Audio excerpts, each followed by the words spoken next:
Terror has engulfed the schools in this Pacific Coast city. It follows widespread reports that criminal gangs have kidnapped at least 4 teachers in the last 2 weeks. Another 500 teachers say they're being told to turn over half their salaries, or they too will turn up missing. Many students are deeply worried. I'm afraid because people say some students and teachers are disappearing. They tell us to be really careful when we come to school. In the face of such threats, teachers from at least 80 schools have decided to stop working, just as the new school year is getting underway. They've been gathering at a local teachers union, but are afraid to talk to anyone about what's happening. All of us know someone close to us, a teacher, who's been kidnapped. That's why we don't want to talk with reporters. Teachers and local residents complain the police are doing very little to protect them. On this day, local authorities are promising a police operation to protect the schools in this troubled neighborhood.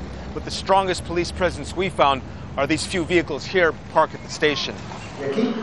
Acapulco's chief of police tells Al Jazeera that a big part of the problem is that citizens do not trust the police enough to denounce crimes. In the case of Mexicans, there's no trust in the police, in the politicians, and in many others. Citizens can help by denouncing crime. At least 4 small-scale drug trafficking organizations here are expanding their illegal activities to include thefts, robberies, and murders, while the Sinaloa cartel is believed to be gaining the strongest foothold in Acapulco. Criminal organizations are targeting schools in other parts of the country, too. An attack at a school in the border city of Ciudad Juarez on August 25th left 1 man dead and 5 parents injured. Federal police say they're now patrolling 1,700 schools across Mexico in states where violence has been prominent.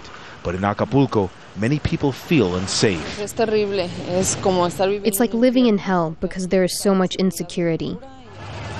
Although schools in many parts of Acapulco are still operating, criminal bands are raising fears in the poorest neighborhoods where accessible education is so badly needed. That's keeping many schools here with no other choice but to close their doors and adding to an already pervasive sense of fear. Franc Contreras, Al Jazeera, Acapulco, Mexico.